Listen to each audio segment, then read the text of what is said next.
all the pens, stickers, and everything you're going to need to do our exercise. And we'll get started in a few minutes. The ones on the tables. Yep.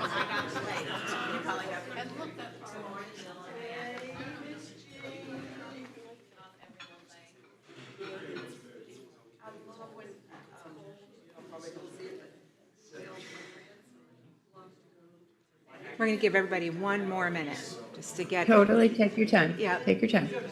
You know how the line goes. We got to get our hellos in, you know, Yep. get some coffee. Yep.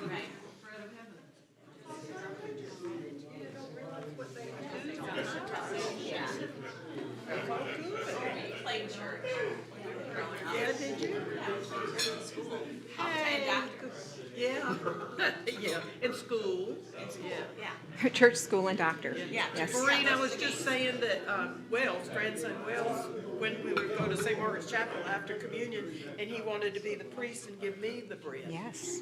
So it's like, yay, catch on to it. Absolutely. Celebrate that. Mike got Anti comes join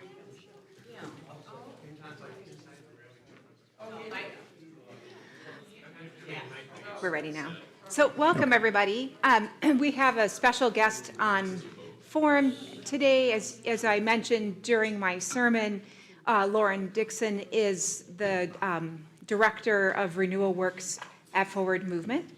She and I have been in conversation for on and off for about 3 years about the RenewalWorks process. Who remembers doing the inventory? Yay! Wonderful.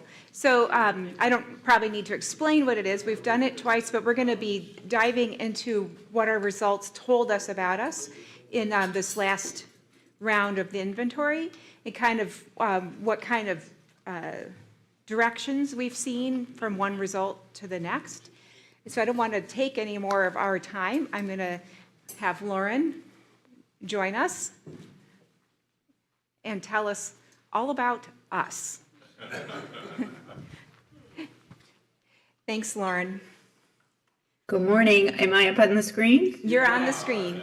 Okay. Good morning, everyone. It's really nice to be with you. I'm Loren Dixon, director of RenewalWorks. I have been at RenewalWorks 11 years now. Jay Sidebotham was the founder of RenewalWorks, and I went to work with him I thought, on a 6-month sort of project to get this started, and I'm still here, and it's been a really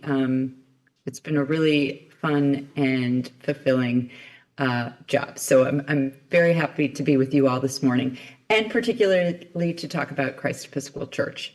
So RenewalWorks' mission is really to give churches information around themselves, like who are they, what is the parish made up of, what are people looking for from their church, and from that research we also have best practice principles. Like, we understand the churches that are the most spiritually vital, what are they doing and what's different, and they don't share a denomination or area of the country or a size, sort of traditional metrics of success, but they do share sort of 5 best practices. And so then we also look at how churches are doing in those 5 best practices and how might they do things differently. So what I wanted to do today, it's always interesting when we have churches come back and do RenewalWorks multiple times, because we have the opportunity to look at how they've changed. And so you all might remember that in 2022, you did the spiritual life inventory, and then you did it again this year in 2025. You've actually changed so much. And so it's kind of fun for me to walk through all the changes and positive things that are going on at Christ Church. But I think the biggest opportunity of doing RenewalWorks is really the chance to start a conversation and to just think about your own faith. And for a lot of us, we have been in church a long time. We have been coming. We have our friends. And, maybe we haven't thought about that faith journey or why we're going to church. Oftentimes when we have young children and we bring them to church, there's really good reasons as to like why we want our children or to have a faith background. But sometimes for us as we get older and just this is our church home, we haven't thought as much about that. So it's really the opportunity to bring that back to the forefront. And if we think a little bit about our faith, if you think about your spiritual faith, like you think about your physical health, when we understand our physical health, that notion of like, I have some personal responsibility, what I eat, or if I get exercise, that all affects my physical health. But sometimes we don't equate our spiritual health the same way, or even think about our spirituality in that same way. Like, what if I had some skin in this game? Like, what if I thought about my faith during the week or employed some spiritual practices? Like, how might that change my my relationship with God and with the people around me?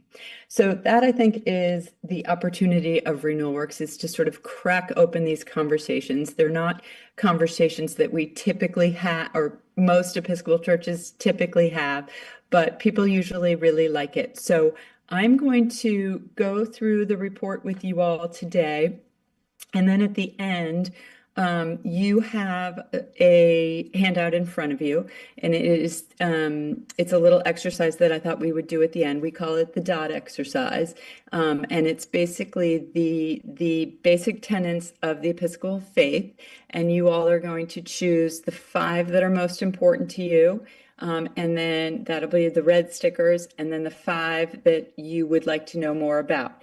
And this is a great exercise because churches are usually highly clumped in a couple of belief statements. And so we'll leave today with some good understanding as to who you all are. Like, what is it that brings you together to this place? Like, what is it that you all value together?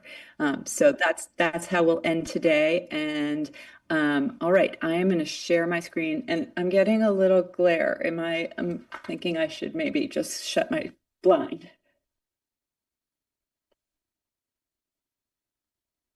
Yes, I am in Chicago. Wait, I'm still getting it. Okay.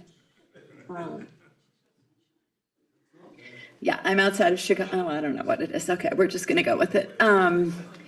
Okay, I'm going to share my screen.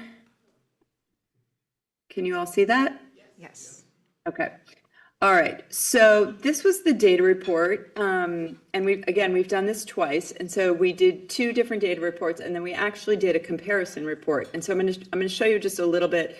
I'm going to hit some of the highlights of this report. So this was the report we just did in February. And I'm just going to zoom in here because it's hard to see.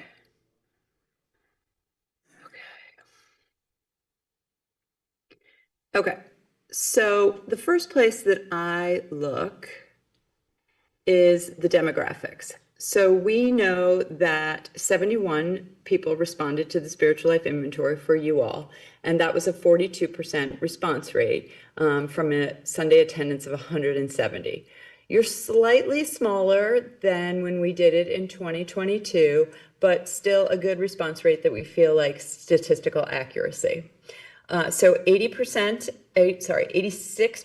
of the respondents are 50 or older, and 68% have been in the church 10 years or longer. So older and long tenured, slightly older and longer tenured than the Episcopal norm, which is the second set of data. Although this is a positive, 21% of the respondents have come to Christ Church within the last 1 to 5 years. And so that's a positive for that, and a change for you all from the last time that we took it. Okay, so there's a lot of different ways to talk about where people are in their spiritual journeys.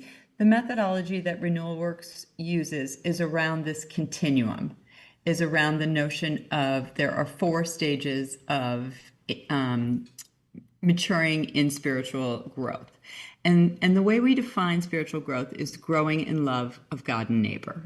So the first stage, and people, I should also say, you may not remember, but this is not an algorithm of 15 different questions that get crunched together to put you in this. It's basically 2 questions asked asked slightly different ways that you place yourself into these stages of the continuum. So the first one, exploring, that's like, I am taking my first steps. Like, I think I'm going to go to church when I go to sleep on Saturday night, but sometimes I do, sometimes I don't. But when I go, something about it really speaks to me. Like, I feel connected to something within the church. Growing is like, I am more committed. Christ Church is important to me. But what happens between growing and deepening? And again, on this chart, it looks like we just go naturally, through the stages. The transition between growing and deepening is the most difficult transition to make. And you can see for the Episcopal norm, it's 53% get here and don't go farther. For the all-church norm, it's 40%. So it's really across the board. What happens between growing and deepening is we develop a personal relationship with God. So for people in the deepening and centered, they feel God's presence in their daily life. They rely on that relationship with God in their life. For the people in growing, they haven't quite made that connection of a relationship with God, like a relationship that they feel and rely on. And so for the people in deepening and centered, they have this relationship that they rely on. So what drives them, deepening is like, I'm driving the car, God's sitting next to me. Most of the time I listen to the instructions. You know what? Sometimes I just know a faster way to get there, and I'm just going to do it myself. Centered is like, Jesus, take the wheel, the Carrie Underwood song. Like, I've given over the car. So when we talk about people in centered, and you can see it's 6% for you all, 5% for the entire Episcopal database, it is a very high bar. I mean, you are saying that your relationship with God is the most important relationship in your life. But for people in deepening and centered who have that relationship, they want to live that out, right? They want to live out their faith. So things like evangelism, they're willing to talk about their faith. Discipleship, they want to serve. They want spiritual mentors. They want spiritual friendships. They feel comfortable in their beliefs and their practices, and they want to live out that faith. For people in the explore and grow, explore is like, I'm taking my first steps, not totally sure why the colors change, not totally sure why we do the Eucharist each week. Also, why is there a portion of the service called the Eucharist, and then there is the actual Eucharist? Like, I'm still figuring out sort of the beliefs of the church. Growing is like, I'm committed, but I need help sort of establishing that relationship. And often for people in growing, it's about spiritual practice. So not unlike anything that we want to be proficient in, it's like giving ourselves the time, the dedication to establish that relationship. We would also say, allow the Holy Spirit into our hearts. But it's a lot about spiritual practices. So for people in Explore and Grow, the church itself is very important. So having a place where I can come that will teach, that will show me, model for me, help me, that's really important for people in the Explore and Grow. As you get to deepening and centered, the church is really important, and I want to come and worship together, but my relationship with God is superseding my church membership. So for you all, and what's interesting here is when we did the spiritual life inventory in 2022, explore the category, you had 28%, and then you had 48% in grow. Deepening and centered remained the same. But when we did it again in 2025, now 14% in explore and 59% in grow. So you have had a lot of people move along that continuum, particularly from the first to the second stage. Are there any questions? I can see you all. Is there any questions, or you can ask Maureen? Like, if at any point you want to interrupt and ask a question, please do so. I was just curious, as someone that did not take it, sorry. We'll talk later. Yeah. You had mentioned that there were two questions asked two different ways that code for this. Are you able to share what the questions are that are trying to? Grant is asking what the questions were that were the two questions asked two different ways. Are you able to share what those questions were? Yeah, I'm gonna get it roughly right. Yeah. It's basically like describe the current state of your spiritual journey. Like, I'm still exploring my life with Christ. I'm growing deeper in my Christian faith. I'm deepening. I mean, it's very much sort of along the lines of what's printed here. So, no trick questions. Yeah. Okay. One more. What makes up all norm? What makes up the all norm? Oh, good question. Okay. So the Episcopal norm is, we have worked with 390 Episcopal churches at this point. And so that is the Episcopal norm. The all church norm is across the entire database. So the way this started was, it was actually a church who hired McKinsey to come in and help them identify why they had a lot of people coming in the front door, and then they also had a group of people exiting. And they wanted to understand why people were leaving. And that slowly started to lead to questions of like, okay, well, what drives spiritual deepening? And I think that the most interesting finding from that was, I think that before it was often like, if you come into church and you show some interest, people give you a job, right? Like, wouldn't you like to run the spring fair? Would you like to be the treasurer? You have a finance background. And really what this research showed was that having a job in church does not deepen your spiritual maturity. And in a lot of ways, it just takes time away from the opportunity to spend time with God.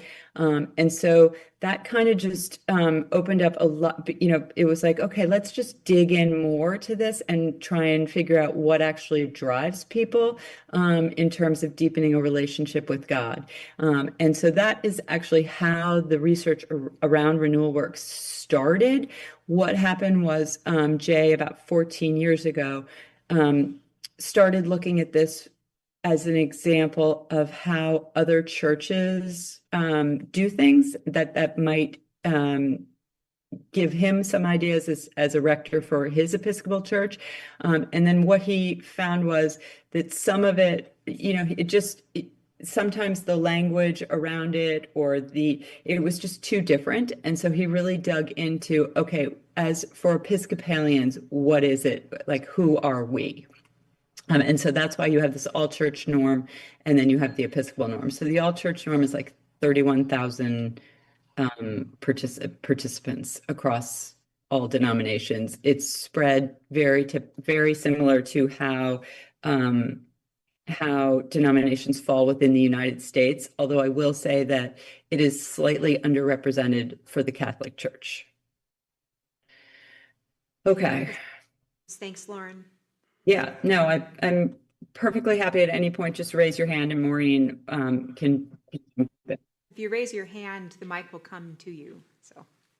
Okay, so if you remember the spiritual life inventory, and the whole reason that we call it an inventory, it is very much an inventory of your beliefs, your practices, and how you put your faith in action. And so the report then starts to break down those things. So we look at beliefs.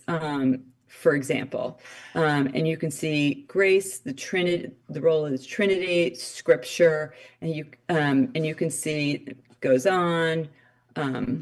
the Eucharist, baptismal covenant, spiritual growth. So what I would say here, I don't think we have to spend a ton of time on any of these things, but the church has grown significantly in their responses. So you can see that you're consistently sort of meeting or exceeding the Episcopal norm.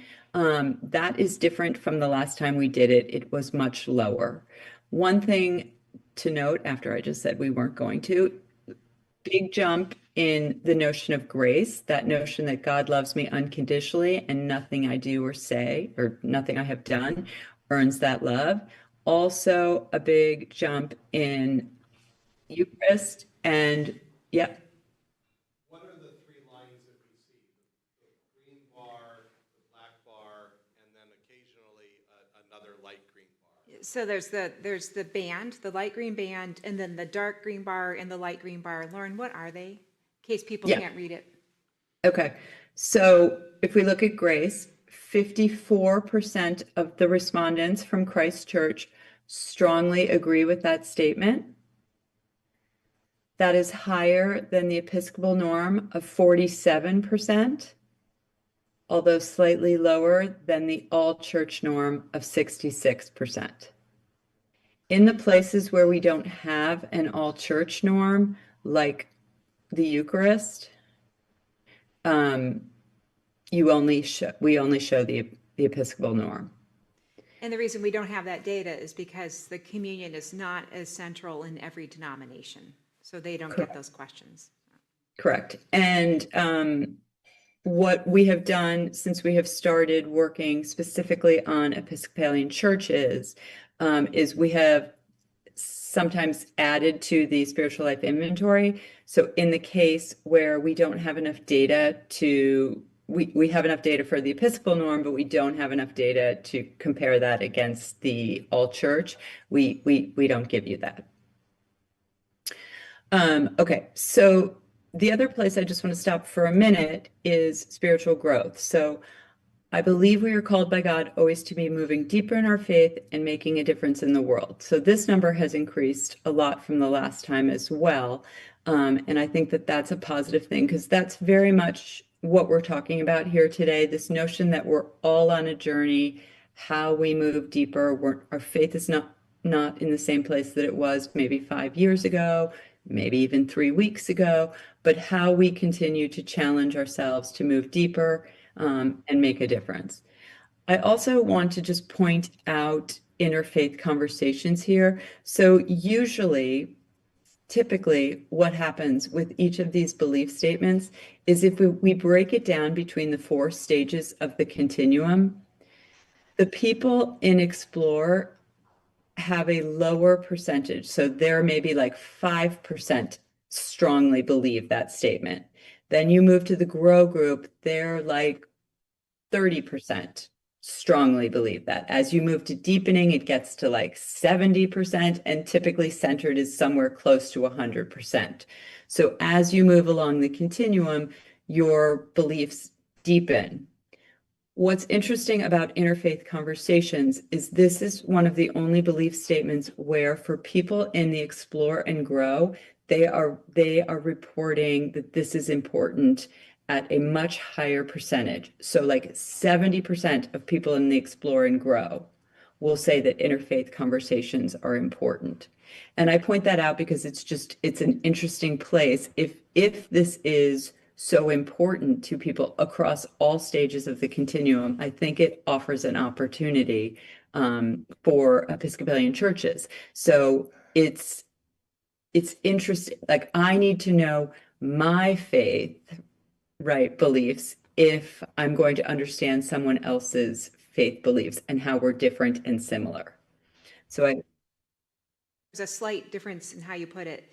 It's the people who are in the early stages that show less desire for that interfaith conversation. they show more. They show more. So as people go on and get into the deepening and centered, then they are Still important, but the Explore and Grow are showing as much. Mhm. got it. Thank you. Yeah. Okay. And then we're going to look at practices. And again, the practices have changed since the last two times. And I know your clergy have, they've been doing some good adult formation, and that's reflected here. And you can see the church is sort of consistently meeting or beating the norm. Prayer for others, prayer for guidance is really strong. That seems to be an important spiritual practice for you all. Solitude, we've actually seen this number go up since the pandemic, not surprising. We've all gotten used to being alone. But like reflection on scripture, this number is a lot higher than what it was the last time. So some good things happening there. And again, for the people in that grow category, spiritual practices is going to be an important piece, like giving yourself the time and the space and the discipline to sort of develop a relationship with God. Then here comes the faith in action. So attendance, satisfaction with the service, your small group number went up a ton.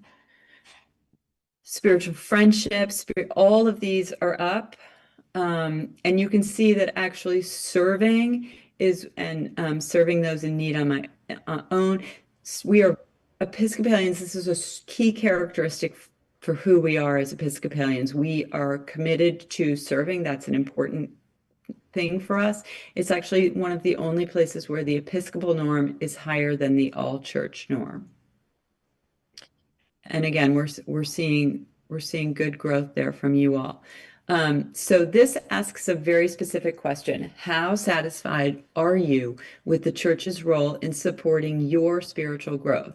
So the last time you all did this in 2022, 33% were extremely or very satisfied.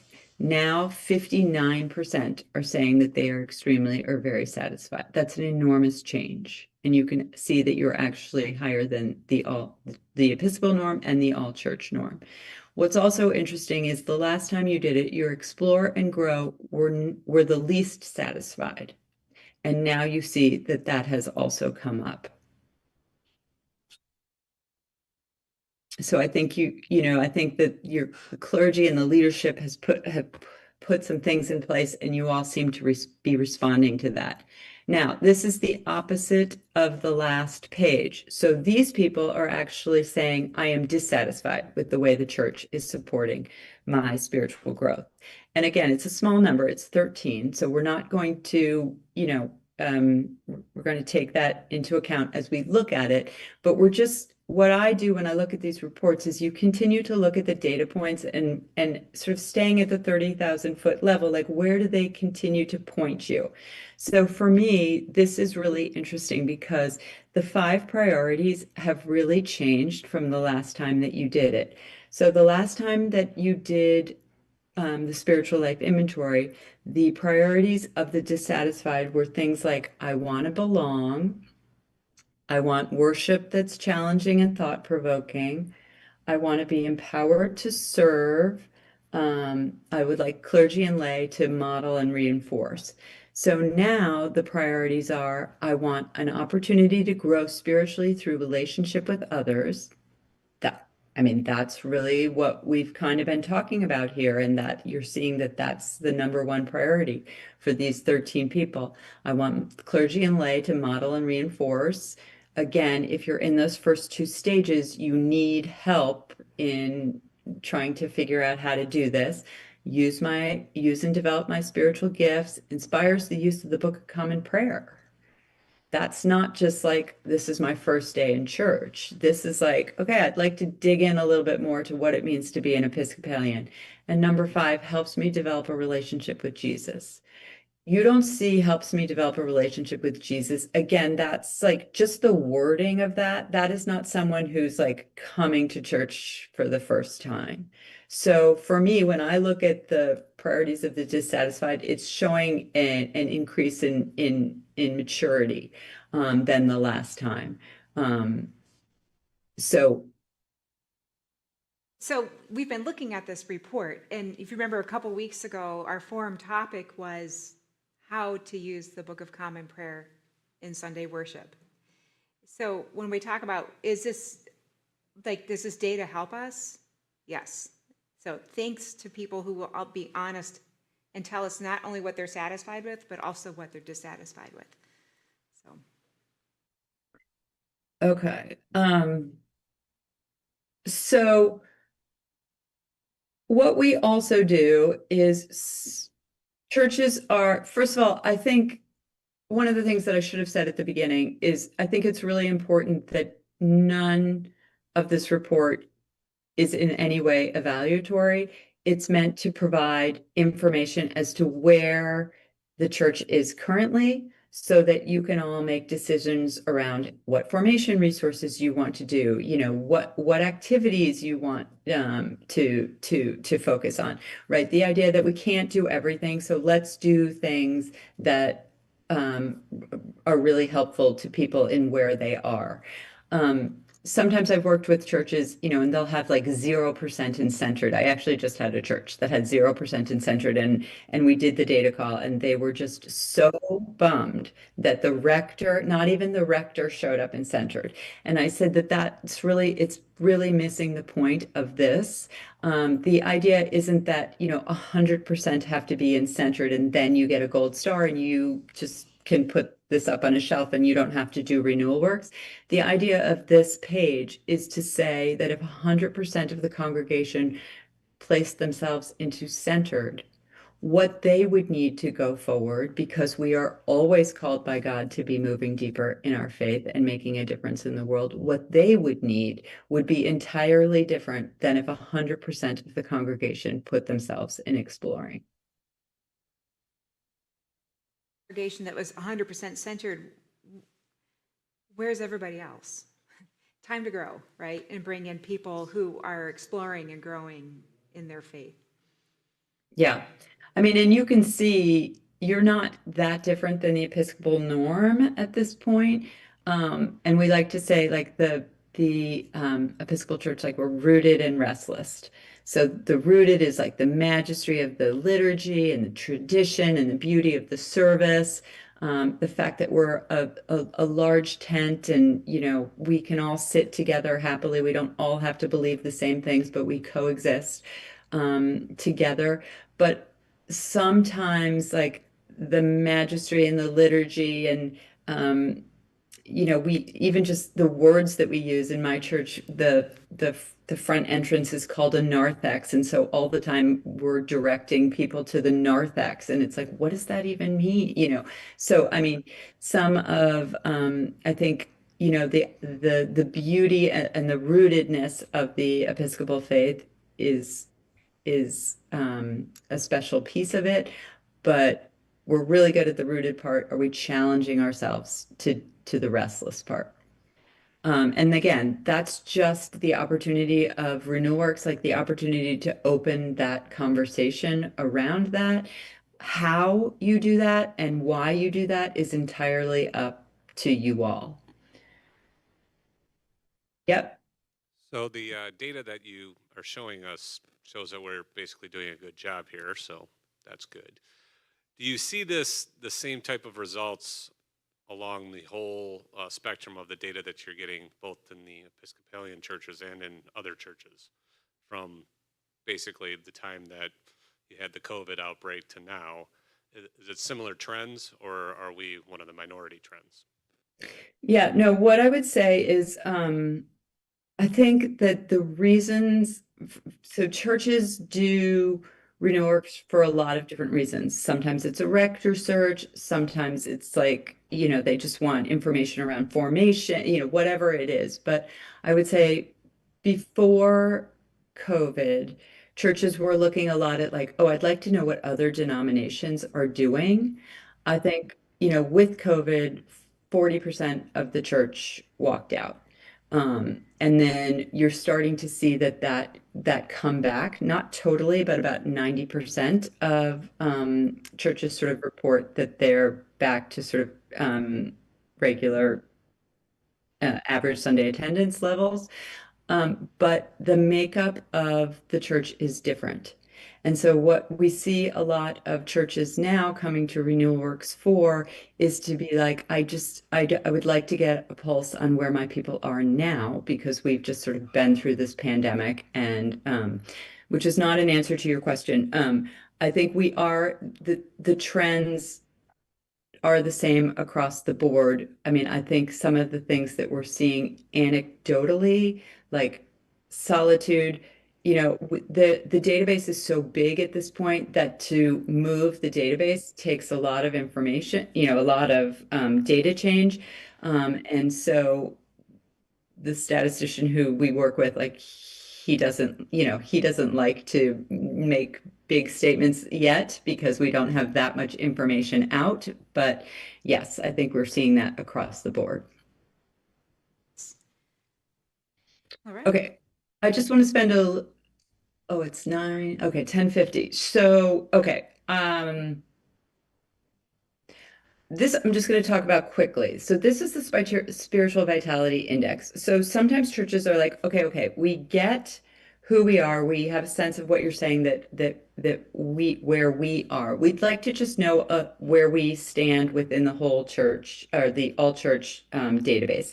And so the spiritual vitality index was created to give churches an example of that. So last time you all did that, you showed up as a 49, a spiritual vitality index of 49. And now you're showing up as 57. That's an enormous change. The church's role is still showing up as in red.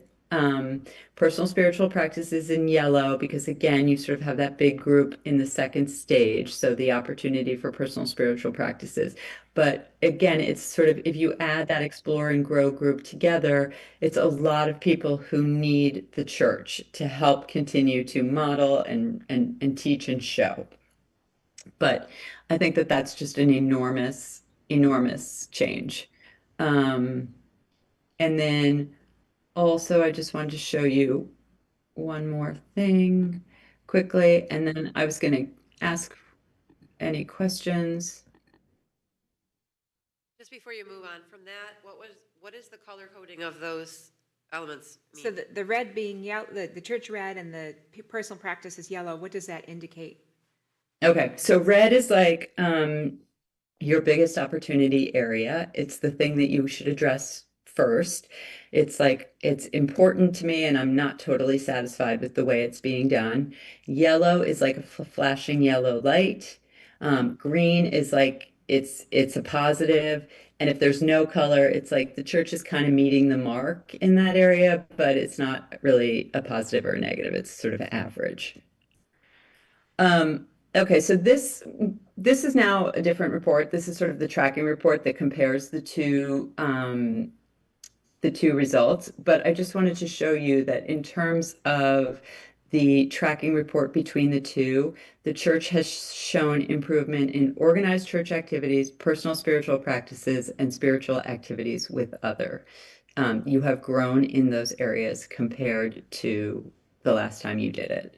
And the other thing I wanted to show you was this. So these are the 5 best practices. And we're not going to get into this today, although I'm happy to come back and talk about RenewalWorks in this report for as long as anybody wants to. But there are 5 best practices. And again, the way something turns red is it's highly important to me, and I'm not satisfied with the way it's currently being done. And for you all, in comparison of the two, all of your best practices showed up as green, as increasing. Hard to see the black lettering. Yeah. Yep. Okay. There we go.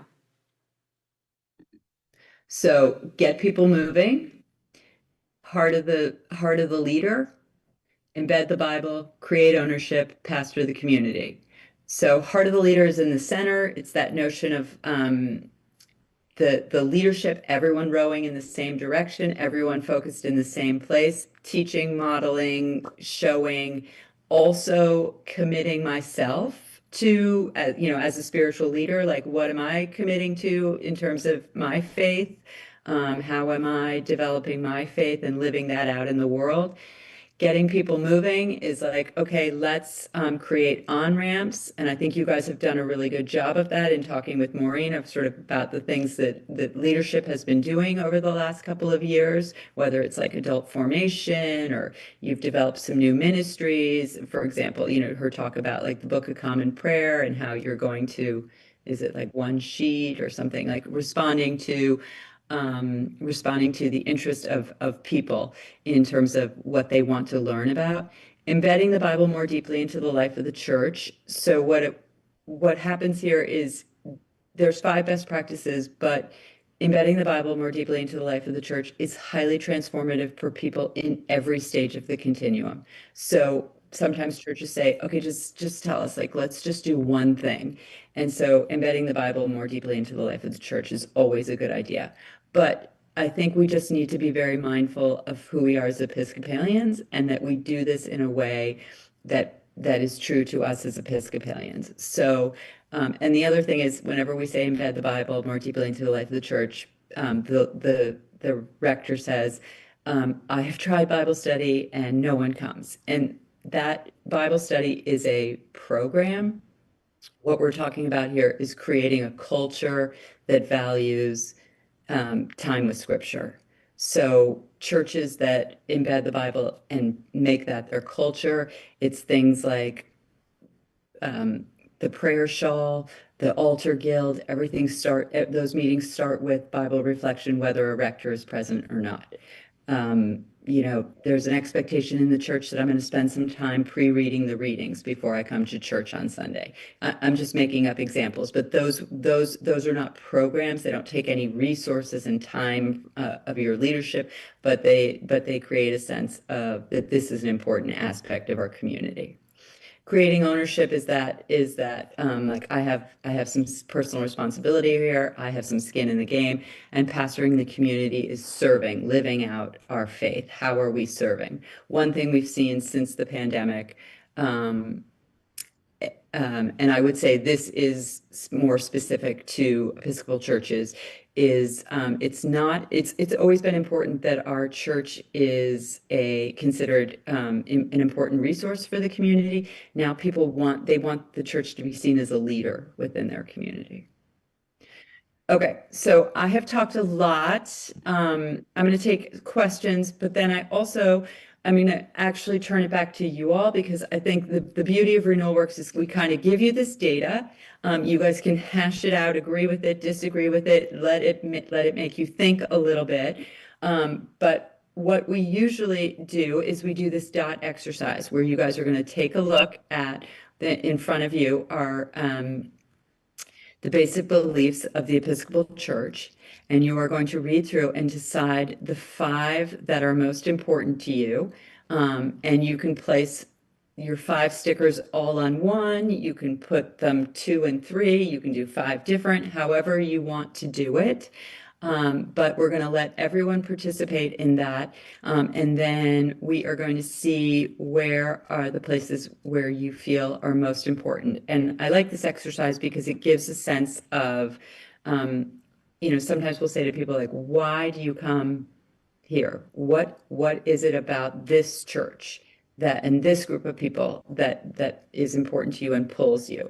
And so this starts to get at that notion of like, what is your culture? Like, what is it that you value?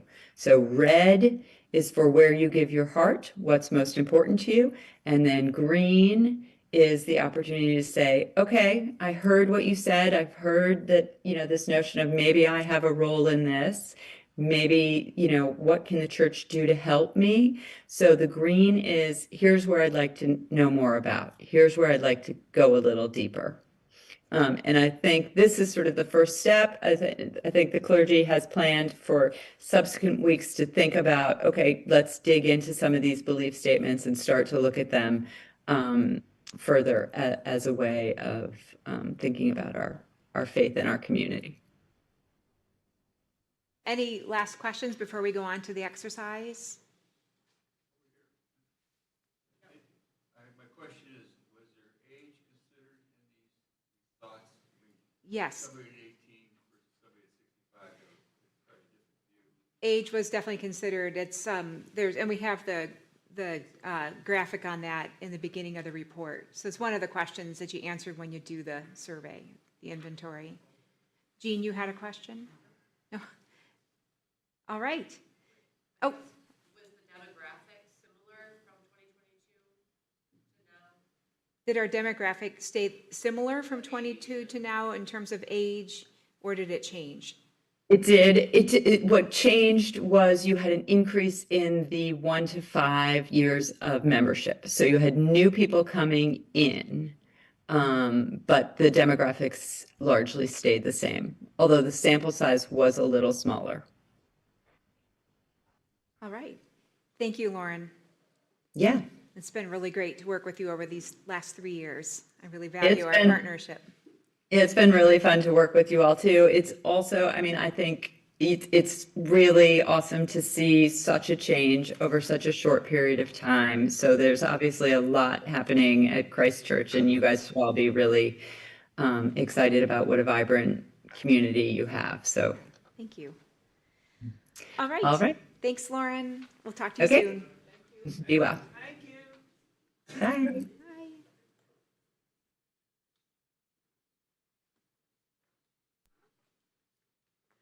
All right, so what you have in front of you is the dot exercise.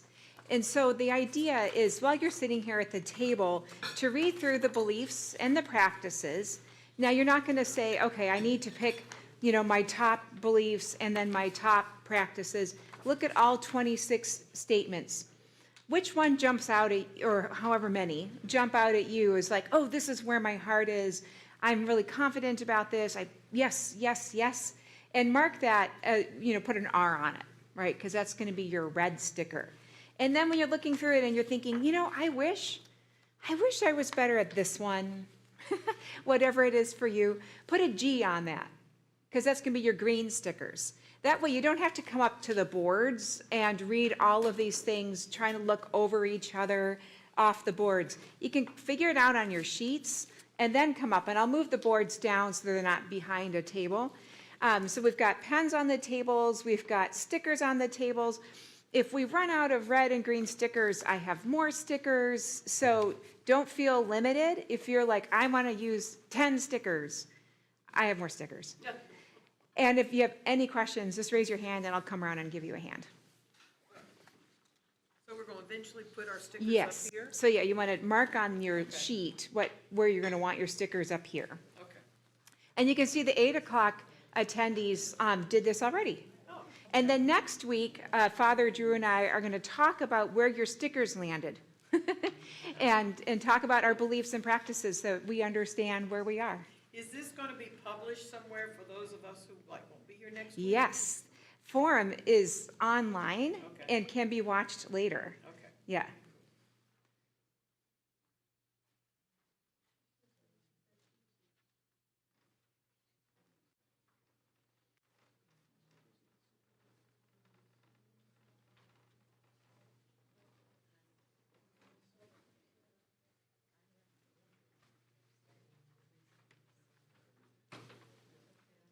Maureen, what about, do you have any extra pens? I do. You guys both got one. One that sticks in your Have a pin. share. Thank you. You can share. Oh, there's plenty.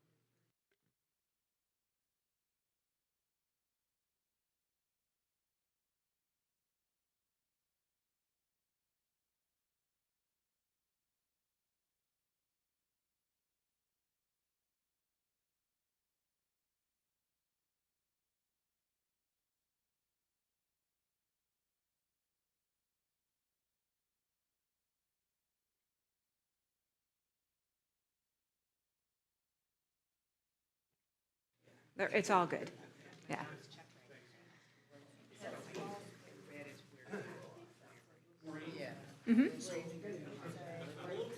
Red is really important to me. Red is where your heart is. But I'm really good at it, or like, this is really important to me. It's not the same thing as, I think we're nailing it. This is you personally. So this is not what you think of the community, it's you, it's, No, but like I'm saying, what's really important to me and what I feel really confident in are not necessarily the same. Would that be? that's for you to work out, Eric. No, I mean, if it's an area where it's really important to me and I'm still growing in it, I'm not getting it yet, I'm not feeling confident, that's growing, you're growing in that. So that's Yeah, yeah. If you're like, I'm really good at this. Red. That's an art. Yep. Okay.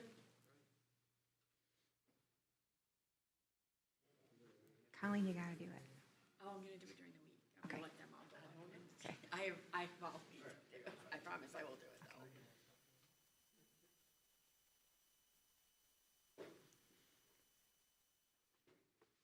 It's like I'm proctoring an exam. I know, right? It kind of feels like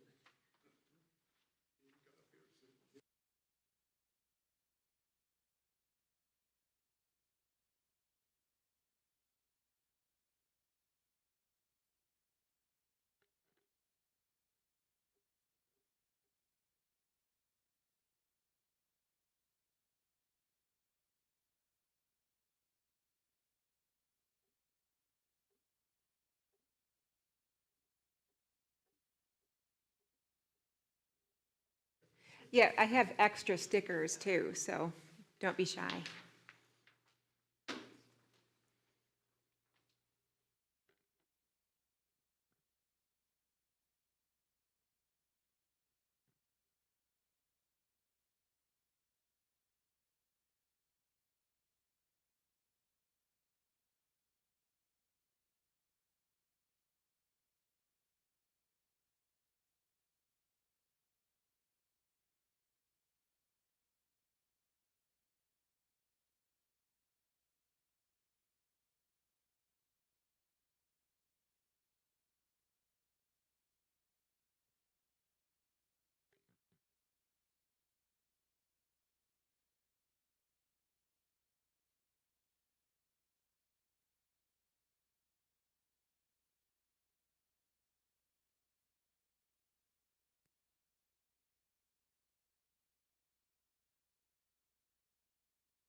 And then next Sunday, we'll take a few minutes for the people that weren't here today, but it's not a vote early, vote often kind of situation. It's-